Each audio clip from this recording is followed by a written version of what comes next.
मेरे hydrogen bomb पे चुप क्यों है मोदी जी? हाँ, वो अभी आपको याद दिला, वो विजय से मोहिते पाटिल जो है पवार की पार्टी में अभी गए, तो वो डिप्यूटी चीफ मिनिस्टर भी रहे। तो उनके जो पिताजी थे शंकरराव मोहिते पाटिल, वो गांव का ज़मीन से निकला हुआ नेता था, बढ़िया बातें करते थे, गांव की बातें करते थे। तो 75 इमरजेंसी के टाइम में उन्होंने बड़ौदा बैंक का उधर ब्रांच निकला था, तो कुछ हम पत्रकारों को लेके गए थे। तो एक दिन वो उनको शादी में लेके गए, गांव में शादी थी, तो वो बड़ा नेता था, तो गए थे। तो पहली बार हमने घोड़ा रिकॉर्ड डांस करते हुए घोड़ा देखा। तो हम तो मुंबई के थे, मुंबई के, तो हमारे लिए बड़ी बढ़िया बात थी। तो अगले कुर्सियों पर बैठे थे हम 4-5 पत्रकार पिछली, तो वो घोड़ा डांस कर रहा है, लोग इंडिया बारात आ रही है, सब चल रहा था। तो उसका एक चमचा था, शंकरराव मोहिते पाटिल का, कुंभार नाम था उसका, वो उनके शुगर फैक्ट्री का डायरेक्टर वगैरह था।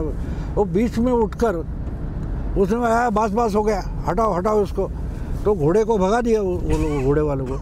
तो साला मैं पीछे बैठा था, मैं अशोक जैन करके रिपोर्टर दूसरा था, उसको बोला अरे इसको क्या हो गया साला, हमको देखने को तो मिलता। तो मोहिते मुड़कर मुझे बोले अरे लोग घोड़े को देखेंगे तो इसको कौन देखेगा, तो इसलिए इसने उसको भगाया। तो राहुल गांधी समझ रहे हो आप कि मैं इतना हाइड्रोजन बम बोल रहा है तो मोदी रिस्पॉन्ड क्यों नहीं कर रहा है? अरे वो तो ऊँट हाथियों को खेल रहा है, भौंकने वाले कुत्ते की तरफ मुड़ के क्यों देखेगा मोदी?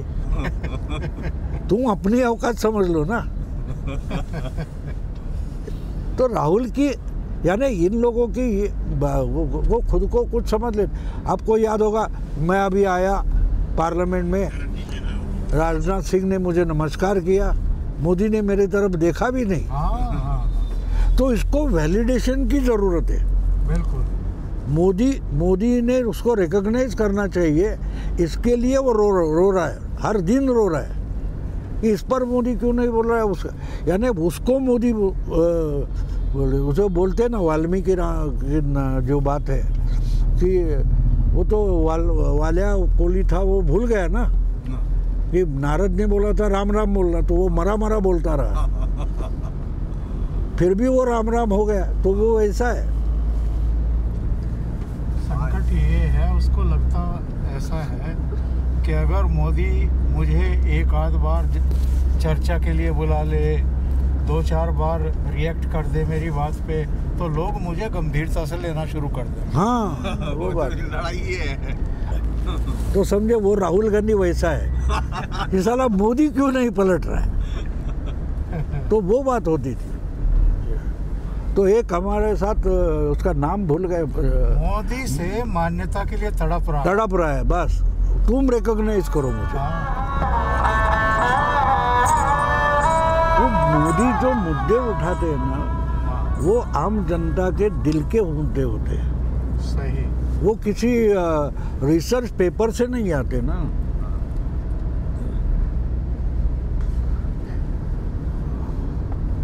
अब पिछले साल की बात है, वो अंकुर चौधरी करके नोएडा में रहते, वो आए थे, उनसे बात हुई थी, मेरा नंबर था उनके पास। तो उन्होंने बताया कि शौचालय से रेप केसेस आधे हो गए। घर में अगर शौचालय है तो अकेली महिला मिलती थी ना, अब वो नहीं मिल रही है। वो घात लगा के बैठने वाले बैठते हो गए, लेकिन नहीं मिलती है। तो आधे केस उसमें घट गए। तो ये सिर्फ सफाई का मामला नहीं है, ये मामला सिक्योरिटी का भी है। ये तो सर ने, ये तो एडिटर रहे होंगे, सिक्योरिटी का भी है। हाँ, जो बीमारियां लगती थी, बीमारियां 10 भी लाख नहीं, लोग बहुत सारी बात, 10 लाख लोगों की कमी हुई थी। नहीं, लेकिन हम सफाई वगैरह देखते, लेकिन इसमें सिक्योरिटी हमको कहाँ मालूम थी, क्योंकि हम अलग जगह बैठे। बिल्कुल नहीं, यूपी में जो अखबारों की हेडिंग्स पता क्या होती थी ज्यादातर रेप्स केसेस में? हाँ। कि वो शाम को सोच के लिए निकले थे। हाँ। ये तो अखबारों में लगातार 50 खबरें होती थी। अभी भी जो अगर रेप की कोई खबर अभी भी आ रही है तो वो उसी तरह की आती है, रेप और मर्डर। हाँ, गाँव में, क्योंकि मर्डर तो अब इसलिए क्योंकि पहचान से बहुत जबरदस्त। ये तो बहुत अंतर पड़ा ही है। पहले वो तो बता ही रहे थे कि पूरे दिन सोच तो जब मुझे क्या लगता है 2016 में शायद मोदी जी लाल किले से बोले थे ना, वो शौचालय, हाँ। पहले शौचालय फिर देवालय, तो वो इनके दिमाग में कैसे आएगा ना, जेएनयू में पढ़ाया नहीं जाता है। अब की बात है, ये शिवसेना की केस चल रही थी ना, तो हमारे मराठी में सब वो क्या बोलते हैं उनको, बापट करके उनको दिखाते थे, उल्लास बापट, संविधान के जानकार। मैंने बोला ये कभी कोर्ट में खड़ा नहीं हुआ, ये जानकार कैसे बन गया कानून का। तो वो एक लाइन लेकर बैठे थे, मैं दूसरी लाइन लेकर बैठा था। आखिर में मेरा ही सच निकला ना, तो मुझे उज्जवल निकम बोलता है साला तुमने पहले दिन से जो लाइन पकड़ कर रखी है। तो बोला वो सच्ची लाइन थी ना, इनको शिवसेना क्या है, पॉलिटिक्स क्या है उसका तक पता नहीं। हाँ, बुक में जो लिखा है उस पर बोलते। अब ये केस जब बुक बनेगी तब वो इस केस के बारे में सही बोल सकते हैं। इसलिए मैंने उज्जवल निकम को उस वक्त बोल दिया, ये काम करो, आप जाते हो चैनल वालों पर, उनको बोलो शिवसेना पार्टी की जो कॉन्स्टिट्यूशन है चुनाव आयोग के पास, वो जरा निकालो ढूंढकर, और उसमें पक्ष प्रमुख नाम का कोई पद है कि नहीं देखो। और दूसरे दिन मुझे फोन आ गया, आप क्या पॉइंट निकाला है आपने, शिवसेना प्रमुख है, कार्याध्यक्ष है, लेकिन पक्ष प्रमुख नहीं। अगर ये पक्ष प्रमुख बनकर जो निर्णय लेता है वही असंवैधानिक है ना पार्टी के लिए। सही। और उसी पर आखिर में निर्णय आ गया। तो ये बात है। वो किसी ने चुटकुला सुनाया था ना एक, बोला मोदी कहता है कि ना खाऊंगा ना खाने दूंगा, तो फिर शौचालय क्यों बनवाई। हाँ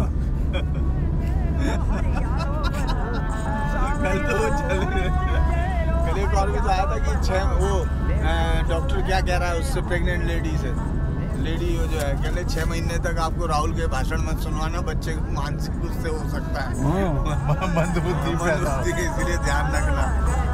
एक अरवली परवर्धक से बाकी अरवली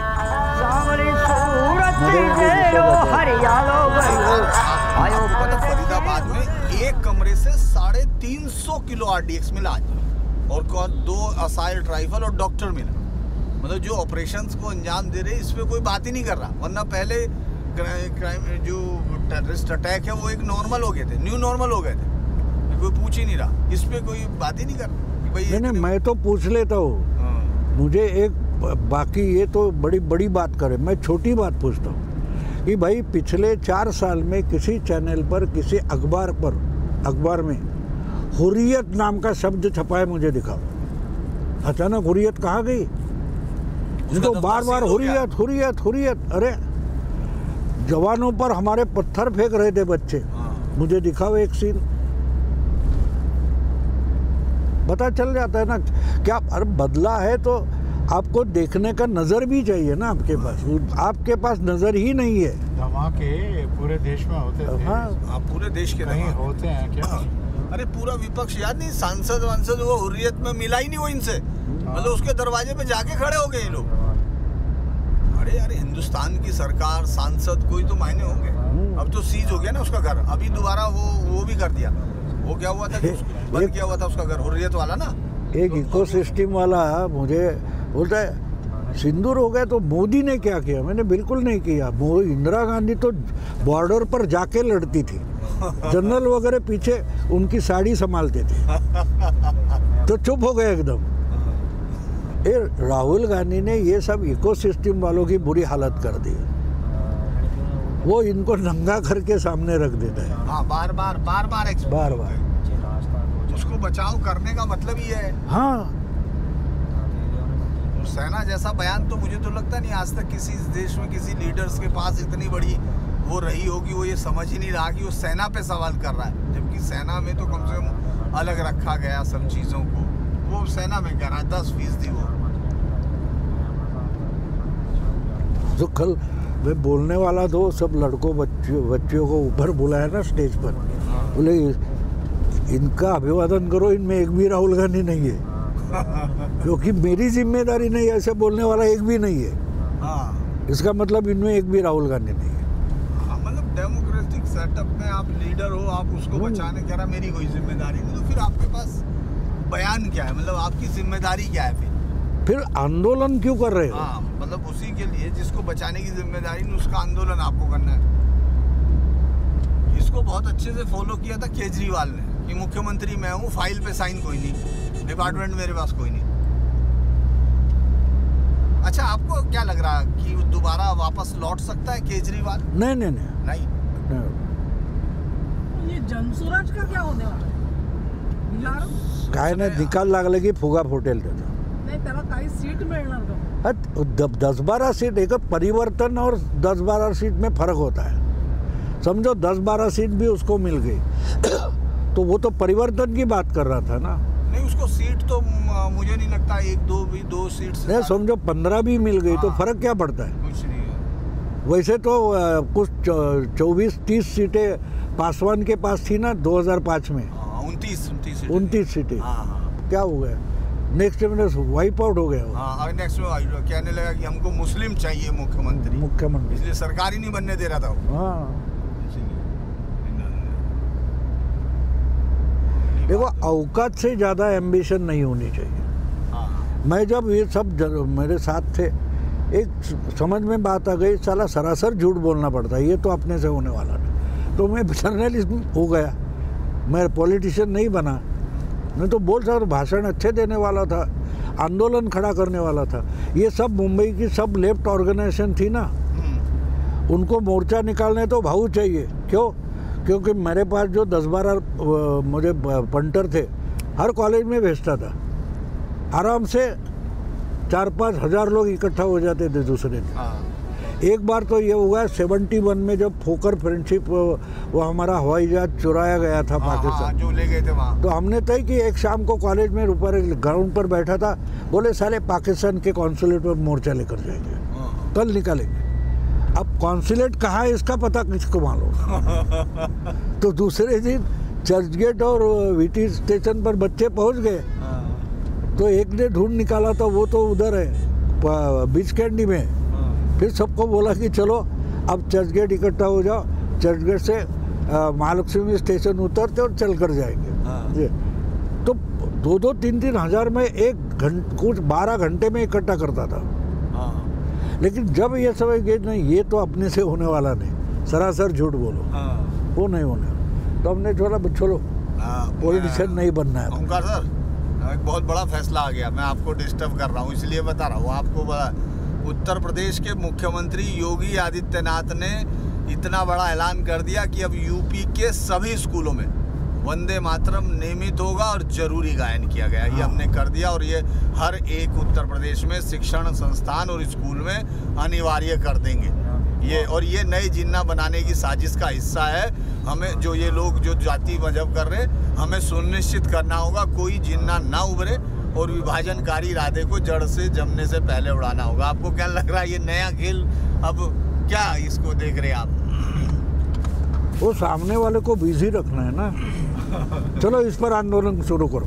बिजी भी रखना है। इसके अलावा योगी आदित्यनाथ जो है वो ऐसे पहले चीफ मिनिस्टर रहे जिन्होंने अलग अलग तहसील स्तर पर, ब्लॉक लेवल पर अपने नायब तहसीलदारों को एसडीएम को लगा करके सारे मदरसों की लिस्ट बनवाई थी। उन मदरसों में कितने मान्यता प्राप्त हैं ये जानकारी निकलवाई थी। इसके अलावा उनमें पढ़ाने वाले, तालीम देने वाले परमानेंट कितने हैं और ऐसे ही कितने हैं ये जानकारी निकलवाई थी कि इनको फंडिंग कहाँ से हो रही है। ये सारे आंकड़े इस समय योगी आदित्यनाथ के पास हैं। और कितने बिल बिलाए थे सारे के सारे, जब बंद हुए टूटे वहाँ जम कर के जो है। और नेपाल की सीमा पर कई जिलों में बुलडोजर चले थे, महीनों तक चले हैं और वो सब तुड़वाए गए हैं।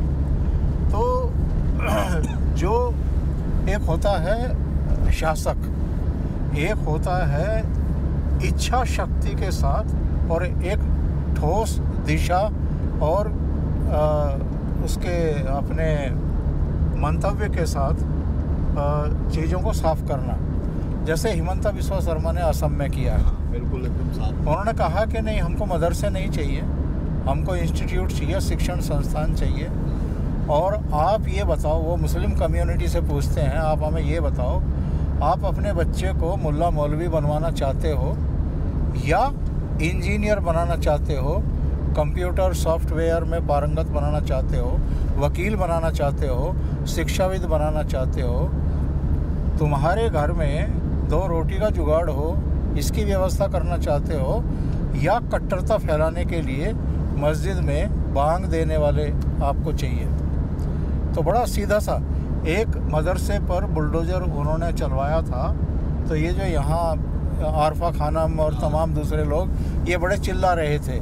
एक एंकर थी, उसने हिमंता बिस्वा शर्मा से पूछा कि आपने मदरसे में बुलडोज़र तो चलवा दिया, लेकिन क्या इसकी व्यवस्था की कि जो वहाँ तालीम ले रहे थे, पढ़ रहे थे, उनको आप क्या? उन्होंने कहा कि बुलडोज़र चलने से पहले पता कर लीजिए, उन सब का एनरोलमेंट जो है वो दूसरे एजुकेशन सेंटर पे, शिक्षण संस्थान में हो चुका था और वो वहाँ जाना शुरू कर चुके थे।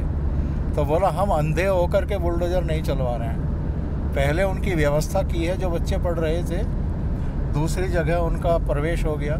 तो योगी आदित्यनाथ ने अगर ये फैसला लिया है तो मैं अगेन ये कहूँगा कि जो एक्चुअल में हमारी गौरवशाली परंपराएं हैं, जो हमारी मूल पहचान है संस्कृति की, तो हम उन जड़ों की तरफ लौट रहे हैं।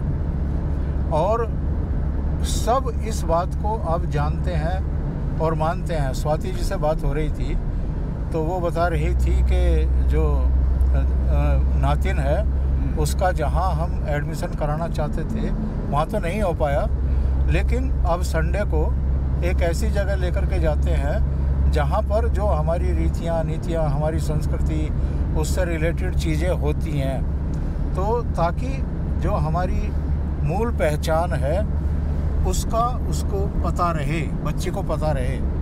एक और सुंदर बात भाऊ ने कही कि देखो ये जो एक फैशन बन गया है ना घरों में भी कि बच्चों से अंग्रेजी में बात करना या जो दूसरी चीज़ें हैं उनमें बातें करना, हम क्यों ना अपनी बच्ची से या तो मराठी में बात करें या हिंदी में बात करें।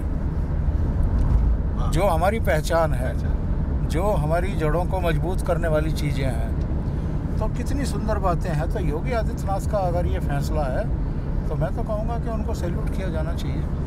आपने देखा होगा भाऊ कि जो है शफीकुर रहमान बर्क सांसद था, है ना, जब वंदे मातरम गाने लगे तो उठ के बाद में जब वो वापस चला गया और उसके बाद उन्होंने कहा नहीं मुझे तो बाथरूम लग गया था। आपको लगता है ये आसानी से कर लेंगे, ये क्रिएट कर देंगे? हालांकि अब तो यूपी में जो भी कर रहे हो वो आसानी से ही हो रहा है, लेकिन इसका इम्पैक्ट आपको लगता है कि गहरा होगा या आपको क्या दिख रहा है? नहीं, देखो संघर्ष होता है ना तो उसका एक फायदा ये भी होता है कि ज़्यादा से ज़्यादा लोग सच्चाई सुन सकते हैं, देख सकते हैं और सामने आ जाती है।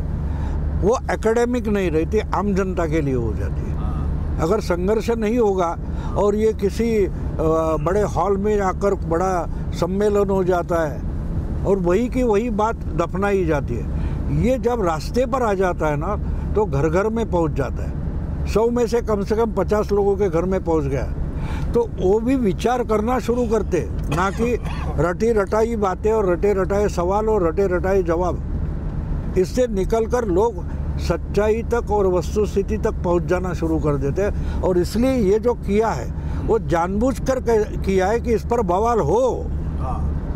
ये देखो, अब इसलिए मैं बार बार वो और किस प्रदेश से शुरू किया है, हाँ, जहाँ योगी आदित्यनाथ डंडा लेके बैठे हुए हैं। हाँ, ये तो मोदी जी उसकी टोपी वापस कर रहे थे।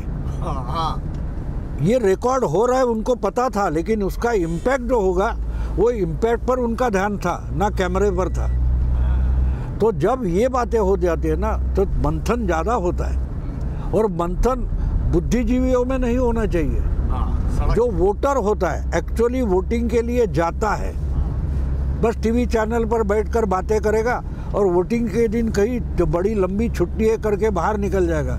ऐसे लोगों के लिए मंथन नहीं होना चाहिए, मंतव्य भी नहीं होना। और इसी लाइन पर अगर योगी आदित्यनाथ काम कर रहे हैं तो बहुत बढ़िया काम कर रहे हैं। अच्छा, हम लोग वैसे बात कर चुके हैं, हम तीन। हाँ, कुछ आप। मैं ये कह रहा हूँ कि ये जो तथाकथित इकोसिस्टम है ना जी, इसको हर चौथे छठे दिन 10वें दिन एक जोरदार झटका देते रहना चाहिए। ये तो बड़ा झटका। हाँ, वो हिलते रहते हैं। ये तो बड़ा झटका है। हाँ, क्योंकि- उनको सोचने का मौका ही मत दो। और 150 साल पूरे हो गए, मुझे लगता है कहीं ये तो पहले से तैयारी होगी। क्या आपको लगता है भाऊ कि 150 साल पे करेंगे?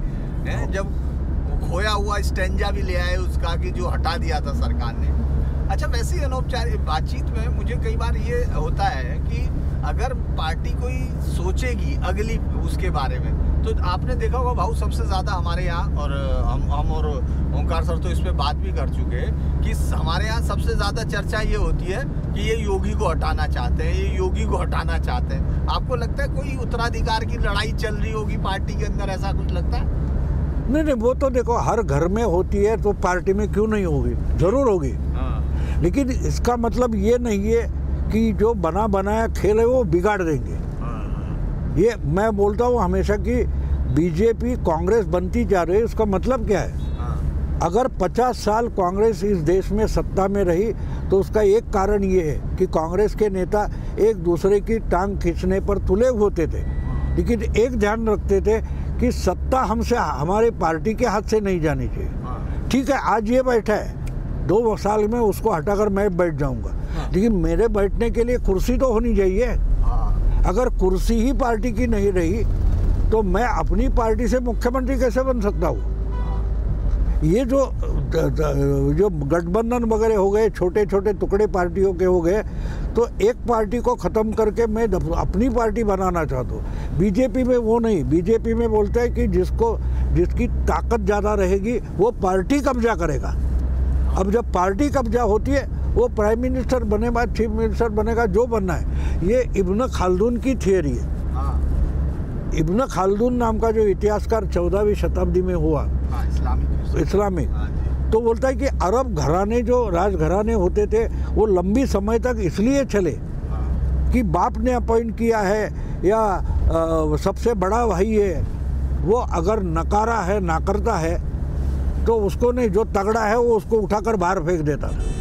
वो खुद कब्जा करता था, क्योंकि अगर वो पार्टी कब्जा कर सकता है वो सत्ता चला सकता है। ये उसकी थियरी है। तो ये अब बीजेपी में मुझे दिखाई दे रहा है कि बहुत सारे एम्बिशियस लोग हैं, लेकिन खेल बिगाड़ना नहीं चाहते। तो आप अलग थियरी से देखोगे तो आपको लगेगा इनके अंदरूनी झगड़े हैं, तो अंदरूनी झगड़े तो घर में भी रहते। इसलिए हर दिन हम सोचते कि 2-3 हज़ार क्या बोलते डाइवोर्स हो रहे, नहीं हो रहे।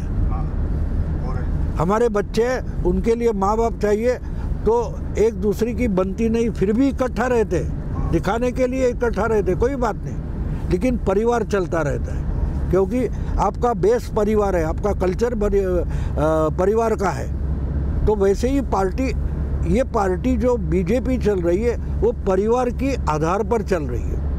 उसमें खून के रिश्ते नहीं है, लेकिन विचारों के रिश्ते हैं। और मेरे विचार जो है, मेरी विचारधारा है, उसके हाथ से सत्ता नहीं जानी चाहिए, क्योंकि सत्ता एक विचारधारा से चलनी चाहिए, इस पर हर एक निर्भर है। तो इसलिए ये ठीक है बोलना, और ये जो खबरें जिनको चलानी है वो चलाते रहे, कोई बात नहीं, कोई बात नहीं। इसलिए आप अगर देखें तो आज 14-15 बीजेपी के चीफ मिनिस्टर है, फटाफट से 15 नाम बता दो, अरे 10 नाम नहीं बता पाओगे, लेकिन पार्टी की सत्ता कायम है। शिवराज सिंह को उठाकर जीतने के बाद उठाकर हटाना, बहुत बड़ी बात, इतनी बड़ी हुकूमत के बाद उसको आप जिस ढंग से देखो, वो ठीक है झगड़ा लगाने के लिए, अरे उसने तो मेहनत की थी, एकनाथ ने तो मेहनत की थी, अरे लेकिन वो तो 105 लेके भी डिप्टी चीफ मिनिस्टर देवेंद्र बना था ना। हाँ, तो आज वो रहे, कल वो रहे, मैंने दोनों से बात की इस विषय पर, तो दोनों ने बोला ठीक है, आप ही तो बोलते हो और आप हमको सवाल पूछ रहे हो कि कुत्तों के सामने हड्डियाँ डालनी पड़ती है। तो एकनाथ और देवेंद्र के बीच में जो कुछ चल रहा है, वो उसमें इनके सामने डालने वाली हड्डियाँ ज़्यादा है, ये भी समझ लो। अच्छा 77 के बाद इन्होंने ओंकार सर 77 के बाद मुझे लगता है ये तो एक चेंज हुआ है। अगर हम लोग देखें कांग्रेस के खिलाफ कि ये बात पहले नहीं होती थी। पहले वो कहते थे हमको इसको निपटाना है चाहे पार्टी रहे या न रहे। मुझे लगता है कि एक नया चेंज बीजेपी ने थोड़ा सा, चाहे 98 में सबक लिया हो या जिसके बाद धीरे धीरे सबक लिया है, तो आपको लगता है कि अब ये हम लोग जो पार्टी का बहुत सारे एजेंडे तो आपने देखा ही होगा, सारे रोज चैनल वाले तो वो जो एक खास लाइन है वो तो यही सुबह से शाम तक बताती रहती है। और ये बात जो उन्होंने कही है कि भाई हम लोग ये तो है, झगड़ा तो होगा, वो एक कम्पिटिटिवनेस है, वो वॉर नहीं है, वो उस तरह की चीज़ नहीं है कि तो ये एक सबक है 77 के बाद का, या बीजेपी बिल्कुल अपनी अलग लाइन से पहले से ही तय करके इसको? नहीं, देखिए दो चीज़ें हैं। एक है कि आवश्यकता आविष्कार की जननी है। दूसरी बात ये है कि जो घटनाएं होती हैं वो हमें बहुत बड़ी सीख दे करके जाती हैं। अब मुझे ये बताइए कि अगर 99 में जो घटना हुई थी, 1 वोट से अटल जी की सरकार गिर गई थी जी। उस समय अगर नरेंद्र मोदी और अमित शाह होते अटल और आडवाणी की जगह, तो सरकार गिरती क्या? किसी की मत में नहीं, किसी को यकीन नहीं। तो वो सरकार गिरी क्योंकि अटल जी ने जो भाषण दिया था पार्लियामेंट में, मुझे आज भी याद है, उन्होंने कहा था कि हमारे पास भी वो ऑप्शन थे जो पीवी नरसिम्हा राव के पास थे, एक अल्पमत सरकार को चलाना, मैनेज करना और ये सब करना, पर हम ऐसे सांसदों को, ऐसे प्रलोभनों को चिमटे से भी नहीं छुएंगे।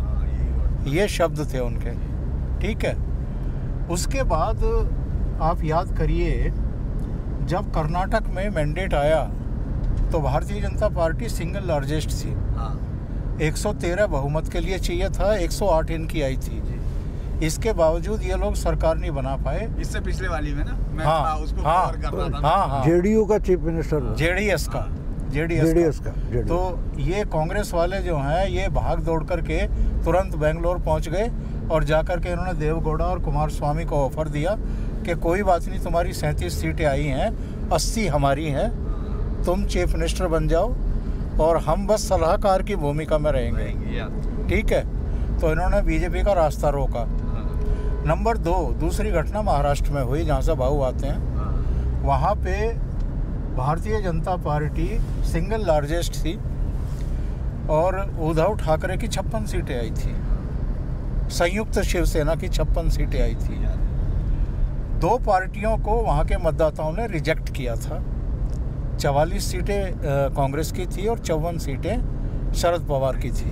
उनको कहा था कि आप विपक्ष में बैठिए, लेकिन और ये बात खुद शरद पवार ने हमको मैंडेट मिला है अपोजिशन में बैठने के लिए। शरद पवार 4 बार बोले। हाँ। तो वहाँ पे इन्होंने क्या काम किया, शरद पवार मीडिया में कुछ बोल रहा था, पर्दे के पीछे कुछ और खेल कर रहा था। वो 10 जनपद और मातोश्री के बीच में पुल बनाने का काम कर रहा था और उद्धव ठाकरे को सब्ज-बाग दिखाए गए, संजय राउत से बयानबाजियां करवाई गई, पूरा रायता फैला दिया गया। जब देखा केंद्र ने कि सरकार नहीं बन रही है तो वहाँ कुछ दिन के लिए राष्ट्रपति शासन लगाना पड़ा। उस वहाँ पे वो याद होगा घटना, एक छोटी सी घटी थी जब अजित पवार और देवेंद्र फडणवीस ने सुबह राजभवन में जाकर के ओथ ली थी, लेकिन वो एक्चुअल में शरद पवार तैयार थे उसके लिए, शरद पवार से सहमति हुई थी। लेकिन बाद में जब बवाल मचार ये इकोसिस्टम ने ये सब कहना शुरू किया, शरद पवार बैक कर गए और अजित पवार को तनहा छोड़ दिया, तो वो सरकार गिरनी थी, गिर गई, ठीक है। लेकिन ये घटना भी बीजेपी नेतृत्व को एक शिक्षा दे करके गई, एक सीख दे करके गई। तो ये जो बात आप कह रहे हैं ना कि 77 वाली और अब आज की बीजेपी, बहुत सारी ऐसी घटनाएं होती हैं जो आपको कुछ सीख दे करके जाती हैं और उसके बाद फिर आपको जिसको कहते हैं ना कि प्रोएक्टिव कुछ स्टेप लेने होते हैं। तो आज की तारीख में वो डिच करके दिखा दें जरा किसी राज्य में। उसके बाद कांग्रेस को कितना बड़ा खामियाजा भुगतना पड़ा मध्य प्रदेश में।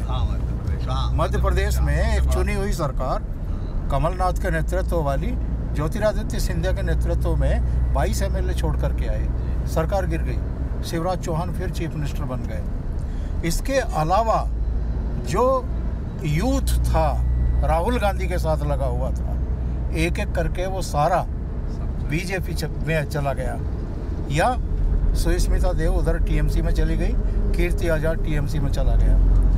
तो कांग्रेस जो जिस हालत में है ना, अपने कर्मों की वजह से, अपनी साजिशों की वजह से है। और चूंकि नरेंद्र मोदी और अमित शाह दोनों इन चीज़ों से सीखते हैं और उसके बाद फिर मौका नहीं देते हैं संभलने नहीं, वो सीखते का मतलब भी आप समझो जी। एक बात मैंने ऑब्जर्व की है कि ये बड़ी अच्छी संख्या में जीत गए, तो भी मंथन करते कि चला इतना क्यों जीत गए। अच्छा, ऐसा नहीं अरे हमारी लहर थी, हमने तो बहुत बड़ी बाजी मारी है, वैसा नहीं है। वो उसका भी स्टडी करते कि पर्टिकुलर सीट हमारी नहीं थी, फिर भी हमने क्यों जीत लिए। और दूसरी तरह है कि भाई गलती से सारा लॉटरी लगी, ऐसी एक सीट मिल गई है, तो कांग्रेस वाले समझते हैं वो तो हमारी पॉपुलैरिटी है। ये फ़र्क है दोनों में। यानी हारने के बाद भी मंथन होता है, जितना ज़्यादा अच्छा जीता है फिर भी मंथन होता है। तो इसको बोलते हैं ना, रेगुलरली आप मेडिकल चेकअप करते हैं, इंट्रोस्पेक्शन का हाँ। चलता रहता है। बीजेपी के पास वो रेगुलर मंथन होते रहता है कि हमने क्यों जीता है, क्यों गवाया है, या क्यों गवा सकते हैं। ये जो बात अभी जो बोल रहे थे, तो मैं तो मानता हूँ कि बीजेपी यानी ओरिजिनल जो जनसंघ था, हाँ, वो 77 में जनता पार्टी में मर्ज हो गया। हाँ, वही हुआ। तो जब आरएसएस के लोग नहीं चाहिए, ये भूमिका लेकर राजनारायण वगैरह सोशलिस्ट बैठ गए, हाँ, और ड्यूअल मेंबरशिप का मामला उठा ट्वेल्व का है तक। कि या तो जनता पार्टी में रहो या तो आरएसएस में रहो। तो ये बाहर निकले, उसका कारण वो था कि हमको आरएसएस में रहना है और आरएसएस में रहना कोई गुनाह नहीं है। तो उसके बाद बीजेपी बनी अलग होकर, 80 का चुनाव हो गया, इंदिरा जी वापस आ गई, उसके बाद जनता पार्टी बीजेपी बनी। यानी लोकसभा और विधानसभा के चुनाव के बीच में महाराष्ट्र की विधानसभा पहली बार बीजेपी लड़ी, तो लोकसभा हो चुकी थी 84 में, बीजेपी करके पहली बार लड़ी है। तो हाँ, महाराष्ट्र में नहीं, पूरे देश में, हाँ, वो 80 पूरे देश में भी लोकसभा 84 में पहली बार लड़ी। हाँ, हाँ, हाँ, क्योंकि 80 में तो बनाई तो हाँ, तो उसके बाद बहुत बड़ा मंथन हुआ। मुझे मालूम है संघ के बड़े और जनसंघ में भी थे वसंतराव भागवत, हाँ, उन्होंने तय किया कि ये केडर बेस जो है वो रहेगा, लेकिन केडर के हाथ में विचारधारा रहेगी, लीडरशिप रहेगी, क्या बोलते हैं, डिसीजन मेकिंग रहेगा, लेकिन पार्टी मास बेस होनी चाहिए। और जब पार्टी मास बेस हो गई तो बाकी दूसरे जो जगह से लोग लाना शुरू हो गया।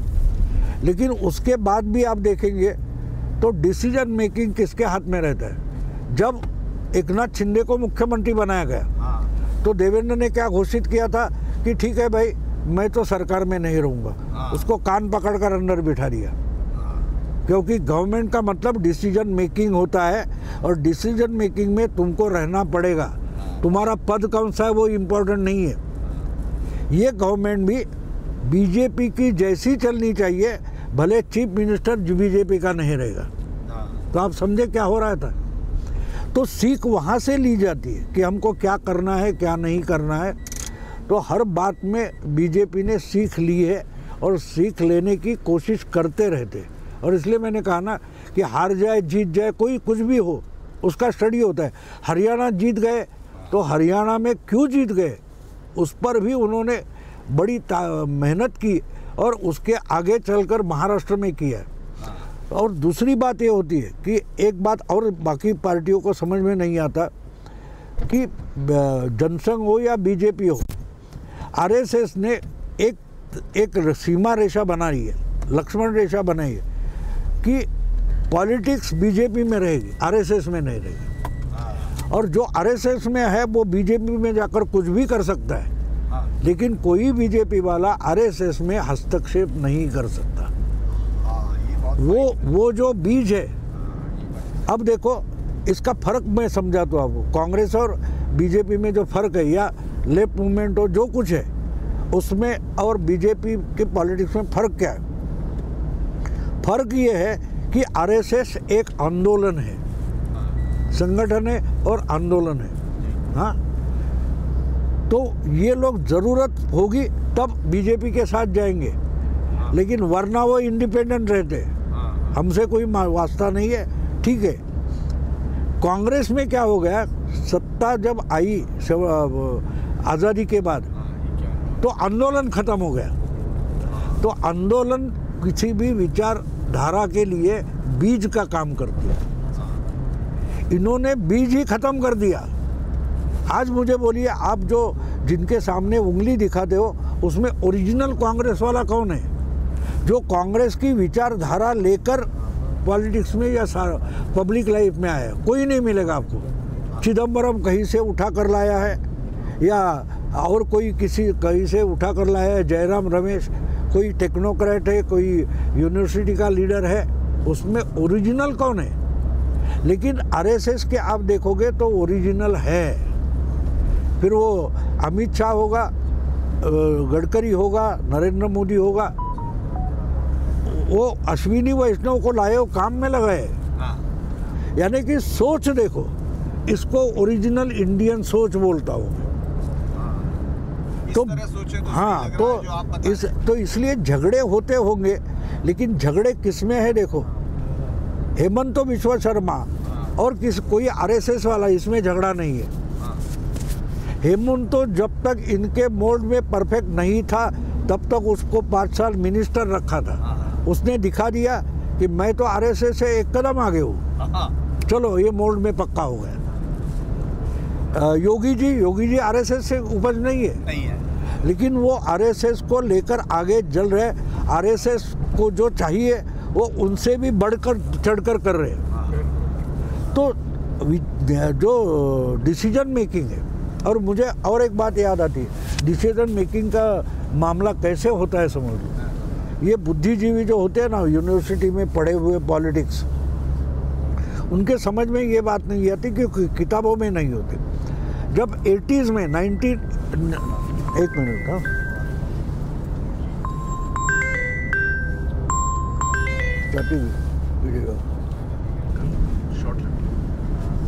झालं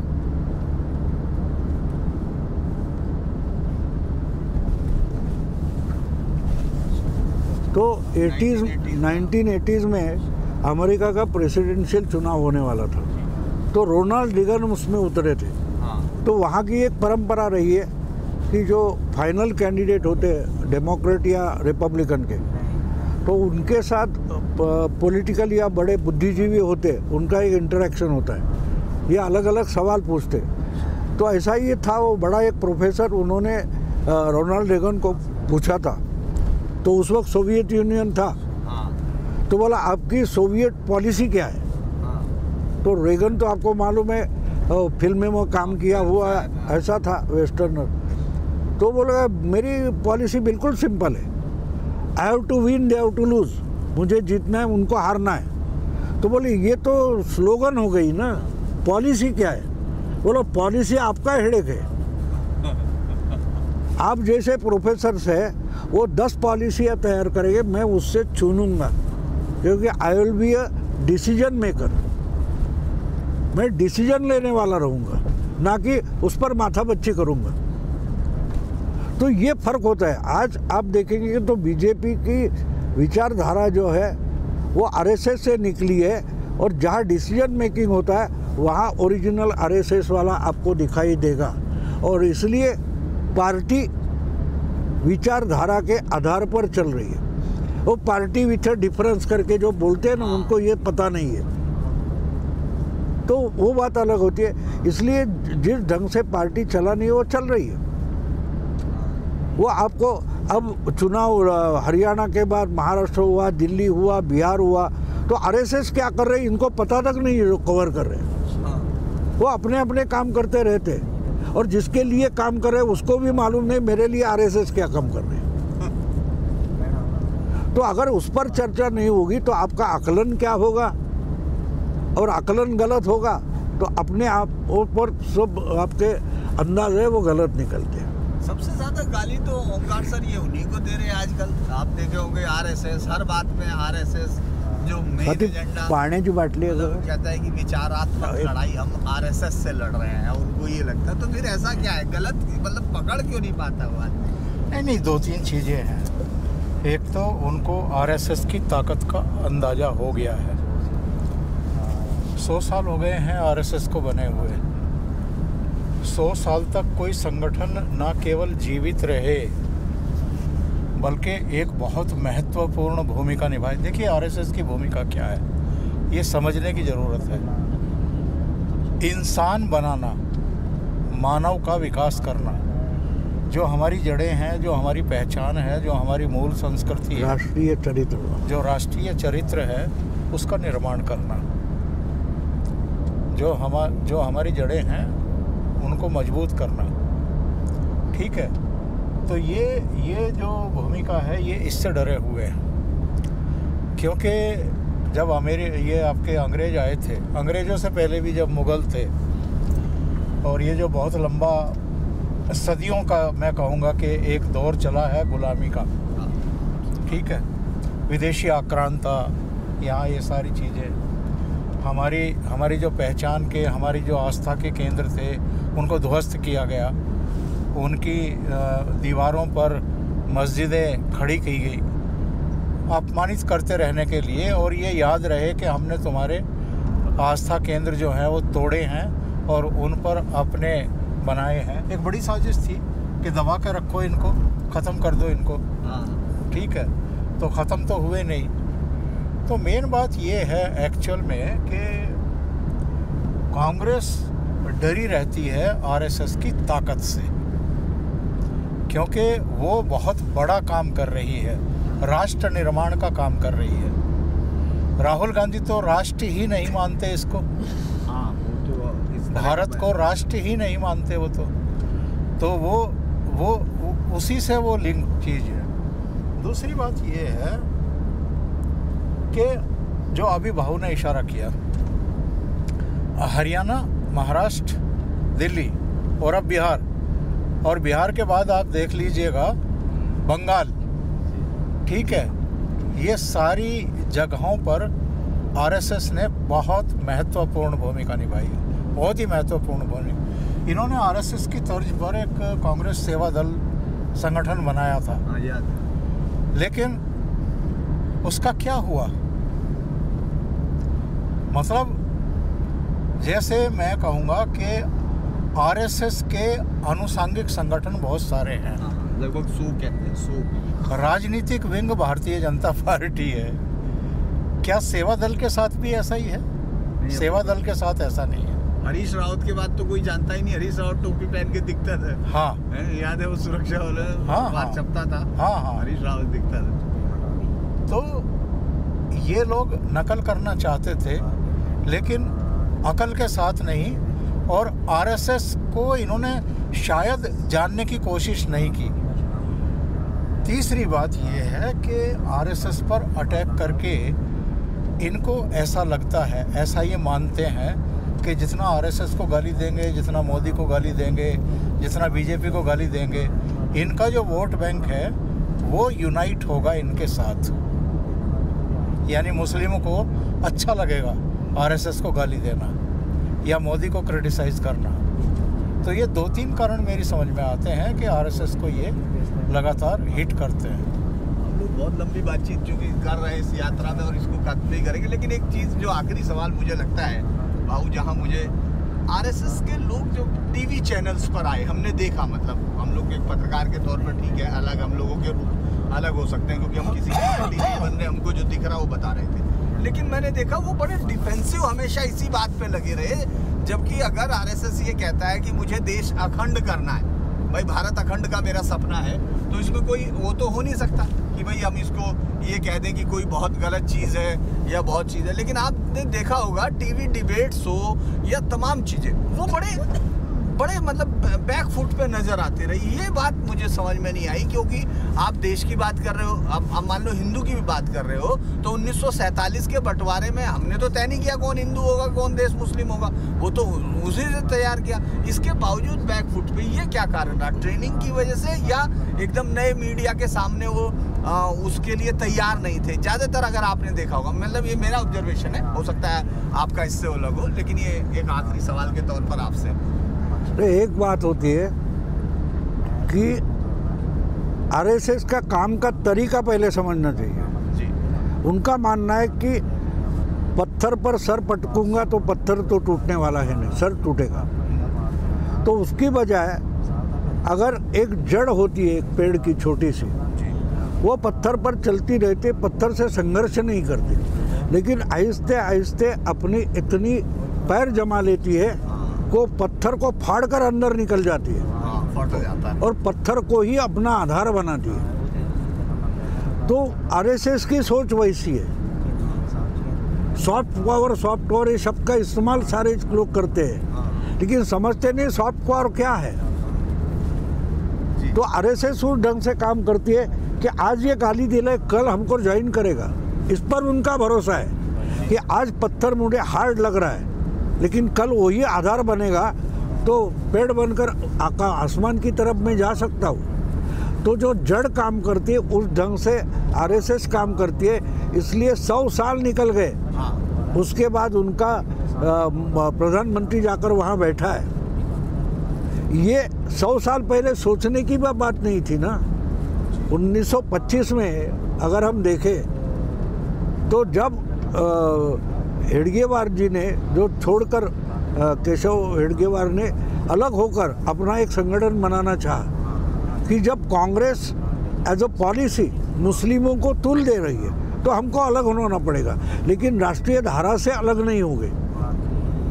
तो वो आंदोलन में कांग्रेस के शामिल होते थे, लेकिन अपना संगठन अलग खड़ा कर रहे थे। तो कांग्रेस के उस वक्त कांग्रेस से पंगा नहीं लिया जो सावरकर लेना चाहते थे, ले रहे थे, लेकिन संघ ने नहीं किया। उसका कारण था मालूम उनको कि उसको पत्थर समझ कर जाओगे तो हम खड़े नहीं होंगे। तो ये जो आज आरएसएस पर चर्चा करने वाले हैं उनको मालूम नहीं संघ क्या काम करता है। और अब जो दूसरी बात बोल रहे हो कि ये बैकफुट पर क्यों बोलते, वो कॉन्फ्रंट नहीं करना चाहते। अच्छा जी, वो आपको डीएक्टिवेट करना चाहते हैं। ये बात आपको समझना ज़रूरी है कि संघ के काम का ये तरीका है कि आप मुझसे लड़ना चाहते होते कि मैं लड़ना नहीं चाहता, उलझना नहीं चाहता। मतलब राहुल गांधी नरेंद्र मोदी को अपने स्तर पर उतारना चाहते हैं। हाँ, बात शुरू हुई है। ठीक है जी। नरेंद्र मोदी वहाँ उस स्तर पर उतरना नहीं चाहते। मतलब जो चीखने चिल्लाने वाले हैं टीवी पे, और ये लोग शांत स्वभाव से अगर उसका जवाब दे रहे हैं, इसका मतलब इनके संस्कार दूसरे हैं, उनके संस्कार दूसरे हैं। अब देखिए कश्मीर फाइल्स फिल्म आने के बाद 8-9 साल शायद हो गए अभी, उसके बाद आते आते बॉलीवुड का चेहरा बदल रहा है। अब राष्ट्रवादी कहानियाँ फिल्में आने लगी है, क्योंकि वो भी धंधा करती है, ये दिखाया गया, समझाया गया। तो उनको भी धंधा करना है तो यहाँ आ जाओ, किसने रोका है? आइडियोलॉजी लेकर मत आओ, धंधा करो, धंधे के आड़ से आइडियोलॉजी मत लाना। तो ये आहिस्ता आहिस्ता हो जाता है। लड़ाई होती है तो वो भी मरने वाले, हम भी मरने वाले, लेकिन हम तो मरना नहीं चाहते। तो उनको डीएक्टिवेट करना ये ज़रूरी होता है। हमारी आइडियोलॉजी में हिंसा नहीं है। गांधी जी का कहना गलत नहीं था, अहिंसा परमो धर्मा सही है, लेकिन उनको डीएक्टिवेट करना भी ज़रूरी है। तो संघ मैं मानता हूँ कि इस ढंग से काम करता है। धन्यवाद। हम लोगों ने एक बहुत ही अनौपचारिक चर्चा, क्योंकि आपको मंच पे दिखते हैं और एक दूसरे के साथ बातचीत करते हुए दिखते हैं, तमाम चीजें दिखती हैं, लेकिन एक ऐसी बातचीत जो अनौपचारिक, एक खबर आई और उससे शुरू हुई और अलग अलग सब्जेक्ट कुछ हुआ। तो मैं तो बड़ा सरसब्ज हुआ। कहते हैं कि जब आप उन लोगों के साथ हो जिनके पास एक्सपीरियंस हो और दुनिया के बारे में समझ भी, तब आपको तो सीखना है, आपको जीतना है। ये आपको तय करना है। लेकिन हम लोग इस एक बेहद खूबसूरत यात्रा पर जयपुर डायलॉग के बाद ये कार का डायलॉग है जिसमें मैं सीख रहा था। तो ठीक है, आज के लिए अभी इतना ही। नमस्कार।